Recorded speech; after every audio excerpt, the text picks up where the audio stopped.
महोदय, मैं पुनः एक चीज कहना चाहूंगा। महोदय, 30 सेकंड 45 सेकंड का समय चाहूंगा।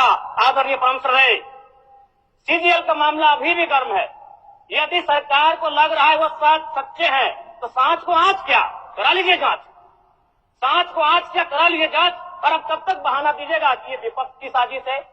विपक्ष के सारे पे छात्र सड़कों पे नहीं है, सपने टूट रहे हैं, सपने नेशनल नाबूद हो रहे हैं, इसीलिए छात्र सड़कों पर है। और याद रखिएगा, उनके सपनों के बीच कोई आएगा, पहाड़ आए, दरिया आए या चट्टान आए, छात्र टकराएंगे। महोदय, मैं फिर कहूंगा, यदि आप सच है तो सच को आंच क्या कराइए जांच, सीजीएल की जांच हो। मैं पुनः कहूंगा, खतियान आधारित स्थानीय नीति, विस्थापन नीति पुनः समीक्षा करते हुए लागू कैसे हो, उस दिशा में राज्य बढ़ना चाहिए।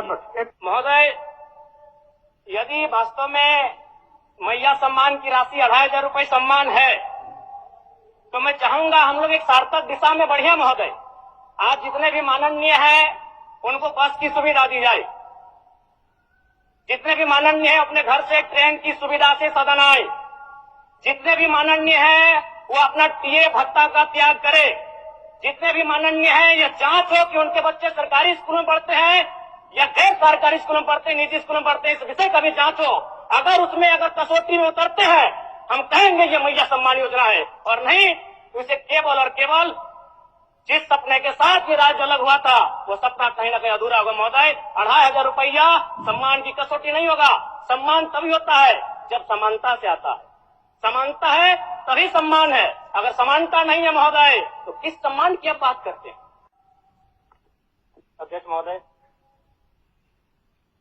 आदरणीय मुख्यमंत्री को दोबारा बहुमत से चुनकर आने के लिए भी धन्यवाद।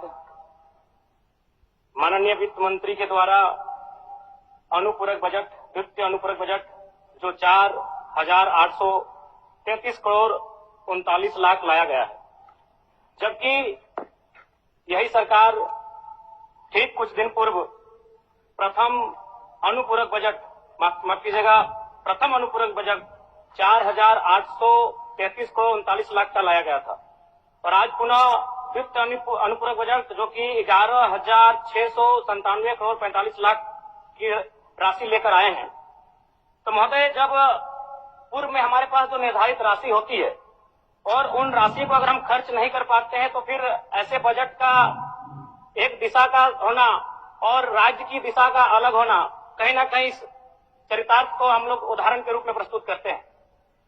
महोदय, बजट की सार्थकता तभी आम व्यक्ति को समझ में आएगी जब एक गांव का सबसे गरीब व्यक्ति, गंगवा की पत्नी गंगिया, अपनी गठरी में बाजार के बजट को रख पाए।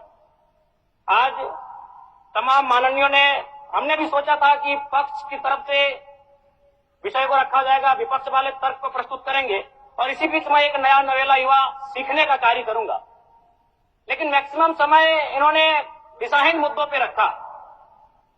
तो मैं, चूंकि मैया सम्मान योजना मूल बिंदु रही, केंद्र बिंदु रही, किसी ने उसे सम्मान कहा, नारियों का सम्मान कहा, महिलाओं का सम्मान कहा, हम लोग भी महिलाओं के सम्मान के पक्षधर हैं। हमारे एक भाई कह रहे थे कि 2500 रुपए की राशि जब एक स्कूल कॉलेज में पढ़ने वाली बहन को दिया जाएगा तो उससे वो स्कूल कॉलेज कागज, कॉपी, कलम की सामग्री लेगी। मैं कहना चाहूंगा, अगर आप उसे स्कूल कॉलेज जाने से पहले अगर 2500 रुपए देंगे तो उसे आप निकम्मा और आलसी बनाएंगे। यदि आपको उस राशि को देना है तो उसके स्कूल कॉलेज जाने के बाद दीजिए, स्कॉलरशिप के रूप में दीजिए। मैं आज पुनः कहूंगा, क्योंकि आप सत्ता पक्ष में हैं, आप संभवतः अपने इस विषय को बचाएंगे, आप अपना पक्ष रखेंगे कि आपने मैया सम्मान योजना एक महान कार्य किया है। लेकिन मैं फिर कहूंगा, 18 साल, 25 साल, 30 साल की लड़कियों को जो आप फ्री में 2500 रुपए दे रहे हैं, आप उनकी प्रतिभा को हनन कर रहे हैं, आप उनकी प्रतिभा को नकारात्मक दिशा में ले जाने कार्य कर रहे हैं। महोदय, मैं इसे आप स्कॉलरशिप का रूप दीजिए। आप 2500 रुपए देना है, स्कूल से पहले देंगे ना। मैं कह रहा हूं, मेरी भी सैकड़ों बहनें हैं गांव में, अगर आप स्कूल जाने से पहले 2500 रुपए उनके हाथ में देंगे, उस पैसे को वह गलत कार्यों में, गलत नहीं कहेंगे, कुछ ऐसे कार्यों में खर्च करेंगी जो लुभावनी हो। स्कूल जाने के बाद, अटेंडेंस के बाद अगर आप देंगे स्कॉलरशिप के रूप में, तो वो बहन स्कूल तक जाएगी। दूसरा सवाल और एक महत्वपूर्ण विषय महोदय, एक मिनट माननीय सदस्यगण, सभा की सहमति हो तो सदन की कार्रवाई समाप्त होने तक समय बढ़ाई जाए। बोलिए, अब समाप्त करिए, बोलिए। महोदय, यदि वास्तव में मैया सम्मान की राशि 2,500 रुपये सम्मान है, तो मैं चाहूंगा हम लोग एक सार्थक दिशा में बढ़े महोदय। आज जितने भी माननीय हैं उनको बस की सुविधा दी जाए, जितने भी माननीय हैं अपने घर से ट्रेन की सुविधा से सदन आए, जितने भी माननीय हैं वो अपना टीए भत्ता का त्याग करे, जितने भी माननीय हैं यह जांच हो कि उनके बच्चे सरकारी स्कूलों में पढ़ते हैं या गैर सरकारी स्कूलों में पढ़ते हैं, निजी स्कूलों में पढ़ते हैं, इस विषय का भी जांच हो।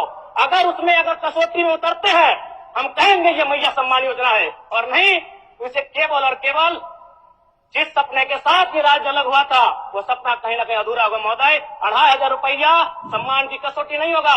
सम्मान तभी होता है जब समानता से आता है, समानता है तभी सम्मान है। अगर समानता नहीं है महोदय तो किस सम्मान की आप बात करते हैं महोदय? मैं पुनः इस चीज कहना चाहूंगा महोदय, 30 सेकंड 45 सेकंड का समय चाहूंगा। आदरणीय परम श्रद्धेय, सीजीएल का मामला अभी भी गर्म है। यदि सरकार को लग रहा है वो सच्चे हैं तो सांच को आंच क्या करा लीजिए जांच, सांच को आंच क्या करा लीजिए जांच। और अब कब तक बहाना दीजिएगा कि ये विपक्ष की साजिश है? विपक्ष के सारे पे छात्र सड़कों पे नहीं है, सपने टूट रहे हैं, सपने नेशनल नाबूद हो रहे हैं, इसीलिए छात्र सड़कों पर है। और याद रखिएगा, उनके सपनों के बीच कोई आएगा, पहाड़ आए, दरिया आए या चट्टान आए, छात्र टकराएंगे महोदय।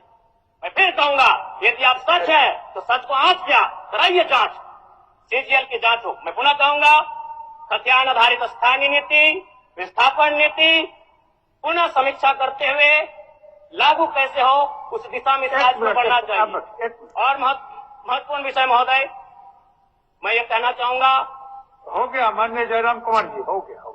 धन्यवाद महोदय। सरकार के